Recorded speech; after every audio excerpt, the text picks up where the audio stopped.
নমস্কাৰ সকলোকে। 5টা বছৰ আলুৱাৰত থকাৰ পৰা আৰু এতিয়া যাবই সময় হ'ল। তো যোৱাৰ সময়খিনি ভাবিলোঁ অলপ মেমৰি হিচাপে ৰাখি থৈ দিওঁ। তো ৰাতিপুৱাই উঠি ছোৱালীয়ে ক'লে মা আজি ৰোল খাম, সেইবুলি ৰোলে বনাই দিলোঁ। তো ৰাতিপুৱাই গোটেইকেইটাই ৰোল খাই অলপমান দেউতাকে তাইক কম্পিউটাৰত ড্ৰয়িং বনাব শিকাইছে। তাইও খুব ভাল পাইছে, কোনোদিন নিদিওঁ যে। তো তেনেকৈ দিনটো পাৰ কৰাৰ পিছত গধূলি ভাবিলোঁ অকণমান বাহিৰতে খাই আহোঁ। সেইবুলি আমাৰ ঘৰৰ ওচৰতে থকা অ'ল্ড ৰাওখনত গ'লোঁ। আৰু অ'ল্ড ৰাওখনৰ খানাবোৰ বহুতেই টেষ্টি হয়।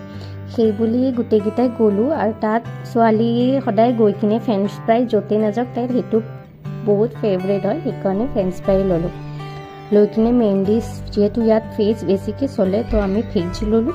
ভেজ লৈ কিনে খালোঁ আৰু তাৰপিছত আইচক্ৰীম খাই আমাৰ গোটেই ডিনাৰটো খতম কৰিলোঁ। আজিৰ ব্লগটো এইখিনিয়ে। তাৰপিছত আমি ঘৰমুৱা হ'লোঁ।